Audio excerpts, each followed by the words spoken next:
नमस्कार मित्रों, हिंदी प्रहरी में आपका स्वागत है। मैं डॉक्टर ललित रायज़ादा आज आपको पढ़ाने जा रही हूँ हिंदी व्याकरण में अलंकार। और मेरा ये मानना है कि यदि आपने आज ये व्याकरण का वीडियो देख लिया तो चाहे आप किसी प्रतियोगी परीक्षा में बैठ रहे हों या फिर आप किसी बोर्ड की एग्ज़ाम देने जा रहे हों, किसी भी हालत में किसी का भी कोई भी प्रश्न गलत हो नहीं सकता। इसलिए इस वीडियो को ध्यान से देख लीजिएगा तो आपके सभी प्रश्न सही होंगे, ये मेरा पूरा विश्वास है। तो हम शुरू करते हैं अलंकार। जैसा कि आप सभी जानते हैं कि स्त्री का जो सौंदर्य है, यदि उसे आभूषण पहना दिए जाएं तो उसकी सुंदरता बहुत अधिक बढ़ जाती है। स्त्री का सौंदर्य और अधिक बढ़ जाता है। उसी तरह काव्य में यदि अलंकारों से उसे सुसज्जित कर दिया जाए तो उसकी सुंदरता और अधिक बढ़ जाती है। और सच पूछा जाए तो अलंकारों के बिना काव्य जो है वो बिल्कुल नीरस। अलंकरोति इति अलंकारः, यानी जो अलंकृत करे या जो काव्य की शोभा को बढ़ाए वही अलंकार है। अलंकार के दो भेद होते हैं, शब्दालंकार और अर्थालंकार। शब्दालंकार क्या है? जो शब्द के द्वारा काव्य में शोभा बढ़ती है, अलंकारों की शोभा बढ़ती है, वही शब्दालंकार है। यानी ये जो शब्द प्रयोग हो रहे हैं और इनकी जगह किसी और शब्द को यदि हम प्रयोग करते हैं तो वो अलंकार उसमें रहता ही नहीं है। और जब अर्थ के द्वारा काव्य की सुंदरता में चार चांद लग जाते हैं या उसकी सुंदरता बहुत अधिक बढ़ जाती है तो वहां पर अर्थालंकार होता है। शब्दालंकार में अनुप्रास अलंकार। अनुप्रास अलंकार क्या होता है? हम यदि डेफिनेशन पर जाएंगे तो आपको भूलने का वो रहेगा कि कहीं भूल ना जाए, तो हम इतना आसान तरीका बताएंगे कि आप कभी भूल ना पाए। अनुप्रास अलंकार की क्या पहचान है? आप देख रहे हैं कि मैंने उदाहरण लिखा है कि मधुर मधुर मुस्कान मनोहर, मनुज वेश का उजियाला। म म म म एक ही वर्ण की आवृत्ति जब एक से अधिक बार होती है तो वहां पर अनुप्रास अलंकार होता है। कुछ भी ध्यान में मत रखिए, बस सिंपल सा इतनी सी बात याद रख लीजिए कि जब एक वर्ण की आवृत्ति एक से अधिक बार होती है तो वहां पर अनुप्रास अलंकार होता है। जो कि ये उदाहरण में आप देख रहे हैं, म वर्ण की आवृत्ति एक से अधिक बार हो रही है। यहाँ पर रघुपति राघव राजा राम, र र र र वर्ण की आवृत्ति एक से अधिक बार हो रही है तो यहाँ पर भी कौन सा अलंकार होगा? अनुप्रास अलंकार। तन्नि तनुजा तट तमाल तरुवर बहुछाई, त त त त त वर्ण की आवृत्ति बार बार हो रही है तो क्या हुआ यहाँ पर? यहाँ पर हुआ अनुप्रास अलंकार। तो आपको अनुप्रास अलंकार बहुत अच्छे से समझ में आ गया होगा कि एक वर्ण की आवृत्ति जब कई बार हो रही है, बार बार हो रही है, वहां पर अनुप्रास अलंकार है। अब हम आते हैं यमक अलंकार पे। यमक क्या होता है? जब एक शब्द की बात कर रही हूं, यहां पे मैंने वर्ण की बात नहीं की है, मैं बात कर रही हूं शब्द की। जब एक शब्द दो बार आ रहा है और दोनों ही बार उसके अर्थ भिन्न भिन्न हो तो वहां पर यमक अलंकार होता है। जैसे कनक कनक, यहाँ पर कनक कनक शब्द जो है वो दो बार आ रहा है। कनक कनक ते सौगुनी मादकता अधिकाय ब खाए बोराए जग ब पाए बोराए। कनक के यहाँ पर दो अर्थ हैं। पहला अर्थ धतूरा और दूसरा अर्थ सोना, यानी दो अर्थों में इसको प्रयोग किया गया है कनक शब्द। दो अर्थों में कैसे प्रयोग किया गया है कि यदि बहुत अधिक धतूरा खा लिया जाता है तो भी व्यक्ति बौरा जाता है, और यदि बहुत अधिक सोना आ जाए, धन संपत्ति आ जाए, तब भी व्यक्ति बौरा जाता है। तो यहाँ पर कनक शब्द दो बार आया और दोनों ही बार उसके अर्थ अलग है। बहुत सारे उदाहरण है इसकी। जेते तुम तारे तेते नभ में न तारे हैं। जेते तुम तारे, तारे यानी भव सागर से पार लगाया। जितनों को तुमने इस संसार रूपी भव सागर से पार लगाया उतने तो आसमान में दूसरे तारे क्या है? स्टार्स। यानी एक तारे क्या है? एक तारे है भवसागर से पार लगाना और दूसरे तारे का मतलब है जो आसमान में स्टार्स टिमटिमा रहे हैं, उतने तो आसमान में तारे भी नहीं है। तो यानी ये हो गए 2 उदाहरण आपके। एक और उदाहरण देखिए, 3 बेर खाती थी वह 3 बेर खाती है। पहले बेर, बेर बेर शब्द 2 बार आया। और पहले बेर का अर्थ क्या है? जो शिवरात्रि पे आप फल लाते हैं, आपने सभी ने खाया होगा, तो वो बेर, एक तो वो फ्रूट हो गया यानी वो फल हो गया, और दूसरा बेर कहते हैं इतनी टाइम्स बेर बेर खाने बैठ गया या बेर बेर ये काम करता है। तो वहां पर क्या है? बेर यानी उतनी बार, और एक बार क्या है? फल। एक और उदाहरण बताती हूँ, लिखिएगा मत, ये याद रखने के लिए, यमक तो भूल ही नहीं सकते, ये मुझे मालूम है। सजना है मुझे सजना के लिए, 2 बार सजना शब्द आया है। एक सजना प्रियतम और दूसरा सजना यानी श्रृंगार करना। सजना है मुझे सजना के लिए। अब याद हो गया होगा कि एक शब्द जब दो बार आ रहा है, लेकिन दोनों ही बार उसके अर्थ अलग अलग है, तो ये होता है यमक अलंकार। श्लेष अलंकार। श्लेष अलंकार क्या है? श्लेष अलंकार का अर्थ होता है चिपका हुआ। क्या चिपका हुआ है? श्लेष अलंकार में पानी शब्द एक शब्द आया है एक बार, और उसके अर्थ भिन्न भिन्न है। यहाँ एक शब्द 2 बार आ रहा था और दोनों बार उसके अर्थ अलग थे। और यहाँ हम क्या बात कर रहे हैं? पानी शब्द एक बार आया है लेकिन उसके अर्थ कई हैं। रहीमन पानी राखिए बिन पानी सब सून, पानी गए ना उबरे मोती मानस जो। ये पानी शब्द जो है ये 3 अर्थों में प्रयोग हुआ है। मोती, समुद्र के अंदर मोती बनता है, उसकी चमक, मोती की चमक, और मानुष यानी मनुष्य के रूप में, मनुष्य का मान सम्मान, मान सम्मान, आंखों का पानी। यदि कहते हैं कि कोई बच्चा नालायकी कर देता है तो हम कहते हैं इसकी आंखों का पानी मर गया है। पानी मर गया है यानी लाज शर्म मर जाना, मान सम्मान चले जाना। तो यहाँ पर मानुष के रूप में यानी आत्म सम्मान, मान सम्मान, और चून यानी आटे के रूप में। वहां जल की प्रयोग है, वहां पर जल की उपयोगिता है। तो ये 3 अर्थों में एक शब्द, और कितने अर्थों में प्रयोग हुआ है? 3 अर्थों में प्रयोग हुआ है। तो ये तीनों ही अलंकार आपको बहुत अच्छे से समझ में आ गए होंगे। अब हम लेते हैं अर्थालंकार। अर्थालंकार में पहला अलंकार हम लेते हैं उपमा अलंकार। इसको आप जरूर ध्यान से सुन लीजिएगा, क्योंकि उपमा और रूपक में आप किसी भी कंपटीशन की तैयारी करने जा रहे हैं, अक्सर प्रश्न पूछा जाता है, अक्सर, और अक्सर गलत भी होता है, गलत भी होता है, क्योंकि इतनी ज्यादा समानता होती है कि अक्सर व्यक्ति गलत कर ही आता है। इसलिए इसे जरा ध्यान से सुन लीजिए, और गलत कर ही नहीं सकते। हरिपद कोमल कमल से, उदाहरण दिया हुआ है ये। उपमा अलंकार, जब हम किसी चीज की किसी अन्य चीज से समानता में तुलना करते हैं, कई बार कह दिया जाता है उसकी नेत्र जो है कमल के समान है, वो फूल के समान बच्ची है, उसके बाल नागिन की तरह है, तो सी कह रहे हैं, सा कह रहे हैं, उसके समान है कह रहे हैं, तुलना कर रहे हैं। हरिपद कोमल कमल से, हरि के पद कमल के समान कोमल है, से शब्द लगाया है।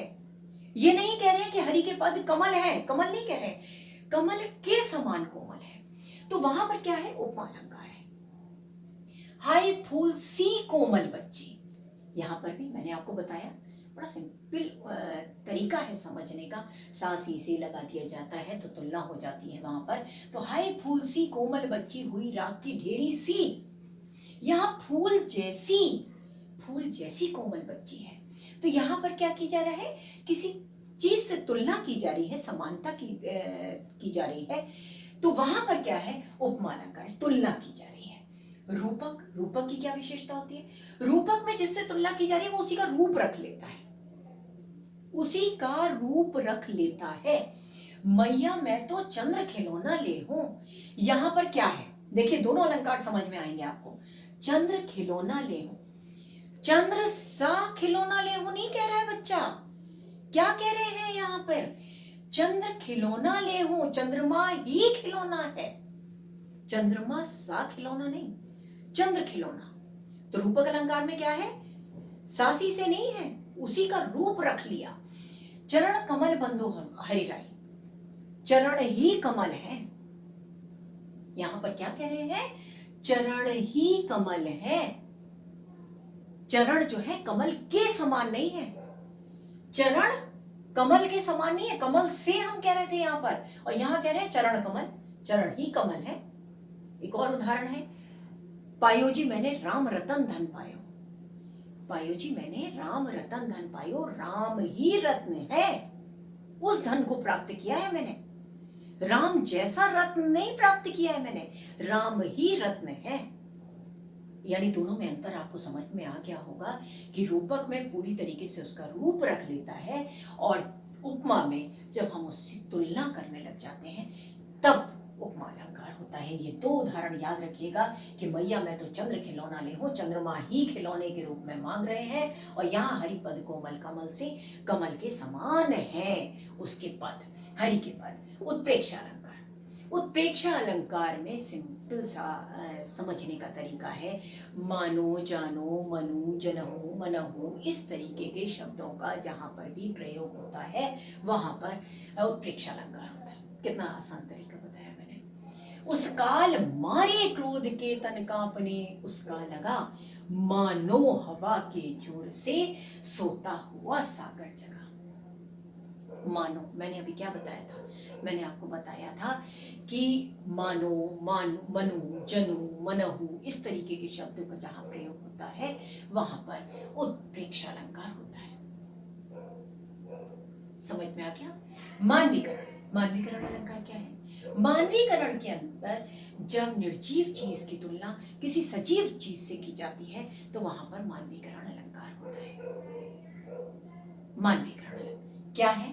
तनकर भाला यह बोल उठा, मुझको राणा विश्राम न दे। क्या भाला बोलता है? भाला नहीं बोलता ना, भाला बोल ही नहीं सकता। लेकिन यहाँ पर क्या कह रहे हैं कि तनकर भाला यह बोल उठा, मुझको राणा विश्राम न दे। भाला बोलता नहीं है लेकिन फिर भी मनुष्य मानकर उसकी तुलना की जा रही है। तो यहाँ पर कौन सा अलंकार होगा? यहाँ पर मानवीकरण अलंकार होगा। मेघ आए बड़े बंठन के सवर के। अब मेघ क्या बंठन के सवर के आते हैं? नहीं आते ना, वो कोई मनुष्य थोड़ी है बंठन के सवर के आ रहे हैं। लेकिन यहाँ पर उसकी तुलना मेहमान से की गई है। आप सबने 9th क्लास में, आप सीबीएसई बोर्ड की 9th क्लास में आपने पढ़ा होगा, मेघ आए कविता पढ़ी होगी, उसमें देखा होगा आपने कि मेघ आए बड़े बंठन के सवर के। तो मेघ बंठन के सवर के नहीं आते हैं, लेकिन फिर भी हम यहाँ पर क्या कह रहे हैं कि मेघ आए बड़े बंठन के सवर के, यानी मनुष्य मानकर उससे तुलना की जा रही है। तो वहां पे क्या हो गया? वहां पे हो गया मानवीकरण अलंकार। अतिशयोक्ति अलंकार, अतिशयोक्ति अलंकार क्या है? अतिशयोक्ति अलंकार ये होता है कि हमने क्या किया कि जैसे किसी से कहा, किसी बच्चे से कह देते हैं हम कि जरा जाके बेटा बाहर देख कर आना कि मौसम कैसा हो रहा है। हल्की फुल्की बूंदे आने लगती हैं, बच्चों की आदत होती है बड़ा चढ़ा के कह देते हैं। बच्चा आके क्या कह रहा है? मम्मी मूसलाधार बारिश हो रही है।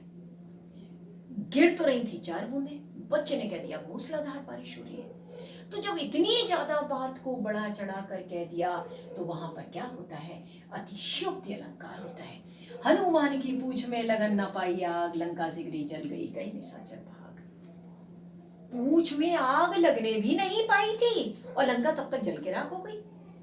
तो ये कितनी ज्यादा बात को बढ़ा चढ़ाकर बोल दिया क्या। एक और उदाहरण है, देखिए, बड़ा रोचक उदाहरण है कि आगे नदियां पड़ी अपार, घोड़ा कैसे उतरे पार। राणा ने सोचा इस पार, तब तक घोड़ा था उस पार, तब तक चेतक था उस पार। महाराणा प्रताप की चेतक को आपने नाम सुना होगा, महाराणा प्रताप के घोड़े का। तो तब तक राणा सोच ही रहे हैं कि कैसे पार उतरा जाए, नदी के पार कैसे उतरा जाए। तब तक तो चेतक ने छलांग लगाई और पार। तो ये जब हम बात को बढ़ा चढ़ाकर कहते हैं तो वहां पर अतिशयोक्ति अलंकार होता है। भ्रांतिमान, भ्रांतिमान में जब उसी चीज की समानता के कारण उसका भ्रम हो जाता है हमें। जैसे मान लीजिए कि कोई चीज ऐसी पड़ी है, जैसे रस्सी पड़ी है, हम उसकी भ्रांति हो रही है, हमें ऐसा लग रहा है कि अरे ये क्या सांप तो नहीं पड़ा है कहीं, कोई ऐसी चीज तो नहीं है कि हम डर जा रहे हैं उसको देख के। जैसे उदाहरण देखिए, उदाहरण से समझिए। पाए महावर देन को नाइन बैठी आए, फिर जानी महावरी एड़ी नीड़त जाए। नायिका की जो एड़ी है वो इतनी गुलाबी है, इतनी खूबसूरत लग रही है गुलाबी रंग की कि वो महावर लगाने के लिए बैठी है। लेकिन उसे क्या लग रहा है? उसे ये लग रहा है कि इसके तो महावर लगी हुई है, वो बार बार एड़ी को नीड़ती चली जा रही है। समानता है, बिल्कुल एक जैसी लग रही है। तो जहां पर उसका भ्रम होने लग जाए, हमें उस चीज का, उसकी इतनी समानता है कि उसका भ्रम होने लग जाए, तो वहां पर क्या कहते हैं हम? भ्रांति बन, उसकी भ्रांति होने लग जाए, भ्रम होने लग जाए। अन्योक्ति अलंकार, अन्योक्ति अलंकार में जब हम किसी को संबोधित कर रहे हैं लेकिन कोई और उदाहरण के द्वारा हम उसकी ओर इशारा कर रहे हैं, तो वहां पर क्या होता है? अन्योक्ति अलंकार होता है। जैसे नहीं पराग नहीं मधुर मधु नहीं विकास ई काल, अली कली ही सो बंध्यो आगे कौन हवाल। देखिए जरा उदाहरण देखिए ये। आपको मालूम है कि बिहारी जो थे वो राजा जयसिंह के दरबारी कवि थे, और नवविवाहिता पत्नी के उसमें वो प्रेम में इतने ज़्यादा मग्न हो गए थे कि राजपाट को एक तरफ किनारे किया और भूल भूल गए सारी चीज़ें। तब भौरे और कली के माध्यम से, भौरे और कली के माध्यम से बिहारी ने ये पंक्तियां लिखी है। मतलब बात जो है वो कहनी है बिहारी को, बिहारी को समझाना है राजा जयसिंह को, लेकिन भौरे और कली का माध्यम लेके कि नहीं पराग नहीं मधुर मधु नहीं विकास ही काल, अली कली ही सो बंध्यो आगे कौन हवाल। और माध्यम कोई और है लेकिन बात कुछ और, किसी और का उदाहरण देके और कही जा रही है।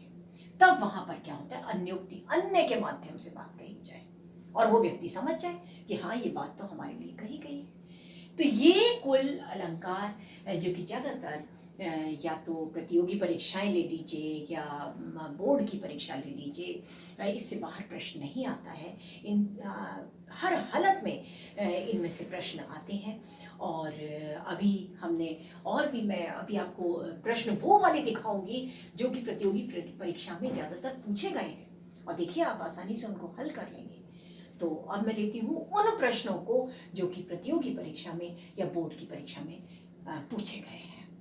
हाँ, तो अब मैं आपको वो प्रश्न बता रही हूँ जो कि विभिन्न प्रतियोगी परीक्षाओं में पूछे गए हैं। उसमें से मैंने कुछ प्रश्न आज लिए हैं। वैसे आप यदि और देखना चाहते हैं तो मेरी बुक है, अग्रवाल पब्लिकेशन से निकली है, आगरा से, और इसमें IAS, IAS, PCS, PGT, TGT, CTET, TET, ये देखिए इसमें सभी जो प्रतियोगी परीक्षाओं में प्रश्न पूछे गए हैं उसमें लिए गए हैं, लेकिन मैंने इसमें से कुछ प्रश्न आपके लिए लिए हैं कि किस तरीके से पूछे जाते हैं।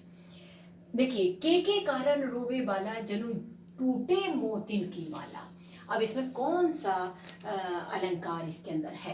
तो देखिए मैंने आपको स्टार्टिंग में ही बताया था कि जनो मनु तनो मा नहीं जानहु, इस तरीके के शब्दों का जहाँ प्रयोग होता है वहाँ पर उत्प्रेक्ष अलंकार होता है। तो यहाँ पर आंसर इसका होगा उत्प्रेक्ष अलंकार। नेक्स्ट देखिए, रघुपति राघव राजा राम, र र र वर्ण की आवृत्ति, जब एक वर्ण की आवृत्ति अनेकों बार हो रही है तो वहां पर कौन सा अलंकार है? आपको शुरुआत में ही बताया था, शब्दालंकार का भेद पहला, अनुप्रास अलंकार। तो यहाँ होगा अनुप्रास अलंकार। जहां एक शब्द के अनेक अर्थ व्यंजित हो वहां कौन सा अलंकार होता है? जहाँ पर शब्द एक है लेकिन अर्थ बहुत सारे हैं। श्लेष अलंकार में मैंने आपको बताया था, रही मन पानी राखी बिन पानी सब सून, पानी गए न उबरे मोती मानस चून। मोती मानस और चून के 3 अर्थों में प्रयोग हुआ था पानी शब्द का। तो यहाँ पर जब एक शब्द के अनेक अर्थ व्यंजित होते हैं तो वहां पर कौन सा अलंकार है? वहां पर श्लेष अलंकार है। पीपर पात सरिस मंडोला, पीपल के पत्ते के समान, सरस, सरस यानी जहां पर तुलना की जाए, मैंने आपको बताया था समान की बात, समानता की बात की जाने लगती है, वहां पर उपमा अलंकार होता है। कबीरा सोई पीर है जे जाने पर पीर, कबीरा सोई पीर है जे जाने पर पीर, पर पीर यानी दूसरे के दर्द को, और पीर यानी पीर पैगंबर। तो यहाँ पर वही पीर है जो दूसरे के दर्द को जाने, यानी पीर शब्द 2 बार आया है लेकिन दोनों बार उसके अर्थ अलग अलग हैं। तो इसलिए जब अर्थ अलग अलग होते हैं तो वहां पर यमक अलंकार होता है। अलंकार का शाब्दिक अर्थ होता है, यहाँ पे बच्चों 3 उदाहरण दे, 4 ऑप्शन दिए हुए हैं इस प्रश्न के अंदर। वस्त्र दिया है, आप जानते हैं वस्त्र होता नहीं है। वर्ण दिया है, वर्ण आप जानते हैं होता नहीं है। विशिष्ट दिया है, ये भी गलत है। इसका मतलब हम सही टिक लगाएंगे आभूषण पर। काली घटा का घमंड घटा पंक्ति में अलंकार है। काली घटा का घमंड घटा इस पंक्ति में कौन सा अलंकार है? तो ये देखिए घटा घटा शब्द 2 बार आया है। पहले घटा का शब्द क्या है? पहले घटा का शब्द है जो बादल घिर कर आते हैं, जैसे आजकल बारिश का महीना है तो बादल घिर कर आ रहे हैं, वो घटा। और दूसरी घटा यानी कम होना। तो यहाँ पर कौन सा अलंकार हुआ? यहाँ पर हुआ यमक अलंकार। कमल नैन को छाड़ी महात्म और देव को धावे। कमल नैन को, कमल नैन को यानी सीधे सीधे कमल से नैन नहीं, हम कह रहे हैं कमल नैन। कमल नैन यानी रूपक अलंकार, यानी उसका रूप रख लिया है। तो यहाँ पर कौन सा अलंकार हो गया? यहाँ पर हुआ रूपक अलंकार। कमल ही नैन है। लो यह लतिका भी भर लाई मधुमुकुल नवल रस गागरी में कौन सा अलंकार है? लतिका भी भर लाई। लताएं जो होती हैं छोटी लतिका, वो कहाँ से भर के ले आएगी भाई? यहाँ पर मानवीकरण अलंकार है कि नहीं है? क्योंकि मनुष्य से तुलना की गई है, निर्जीव चीज की सजीव चीज से तुलना की जा रही है, वहां पर कौन सा अलंकार होता है? वहां पर मानवीकरण अलंकार होता है। तो यहाँ पर कौन सा अलंकार हुआ? यहाँ पर हुआ मानवीकरण अलंकार। तो इसमें आंसर आएगा मानवीकरण। नेक्स्ट है जहां वर्णों की आवृत्ति हो वहां कौन सा अलंकार है? वर्णों की आवृत्ति किसमें होती है? वर्णों की आवृत्ति होती है अनुप्रास अलंकार में। बहुत सारे उदाहरण दिए थे। तनि तनुजा तक तमाल तरोवर पहुंचाए, त वर्ण की आवृत्ति थी। माला फेरत जुग मुआ फेरा न मन का फेर, कर का मन का डार दे, मन का फेर। मन का 2 शब्द 2 बार आया है। और एक मन का होता है जो माला के जो मोती होते हैं उसे कहते हैं मन का, और दूसरा मन यानी हमारे हृदय का। तो अपने हृदय के मन को बदलो, उन मनकों को फेरने से कोई फायदा नहीं है। तो यहाँ पर मन का शब्द 2 बार आया है, लेकिन दोनों बार अर्थ अलग है। आपको बताया था मैंने कौन सा होता है? यमक अलंकार। कानन कठिन भयंकर भारी, घोर घाम बारी बयारी। तो इसमें कौन सा अलंकार है? क वर्ण की आवृत्ति हुई है, तो यहाँ पर होगा अनुप्रास अलंकार। जहाँ पर वर्णों की आवृत्ति होती है वहां पर अनुप्रास अलंकार होता है। मेघ आए बड़े बंठन के संवर के। मेघ क्या बंठन के संवर के आते हैं? नहीं आते ना। तो ये कौन सा अलंकार हुआ? ये हुआ मानवीकरण अलंकार। मेघ कोई मनुष्य नहीं है जो कि बंठन के संवर के आए। वह सोने का हार हार गया। देखिए हार हार शब्द 2 बार आया है। हार हार गया, हार वही जो हम लोग गले में पहनते हैं वो हार, और दूसरा हार गया यानी वो जीत और हार वाला हार। तो यहाँ पर 2 शब्द और दोनों के अर्थ जो हैं वो अलग अलग होंगे। तो यहाँ पर होगा यमक अलंकार। एक ही शब्द 2 बार आया, लेकिन दोनों बार उसके अर्थ अलग अलग हैं। दिवसावसान का समय मेघ में आसमान से उतर रही है, वह संध्या सुंदरी परीसी।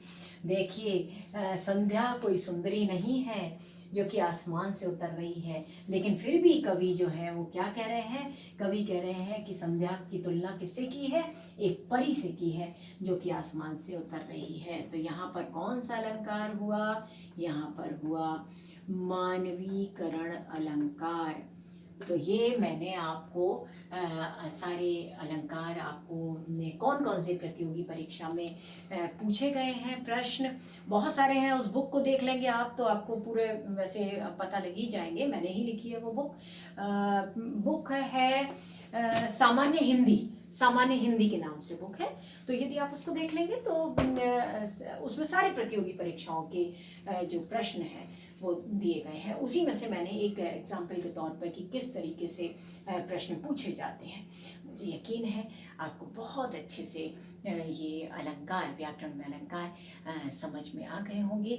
और यदि आपको ये वीडियो अच्छा लगा तो सब्सक्राइब करना मत भूलिएगा। धन्यवाद।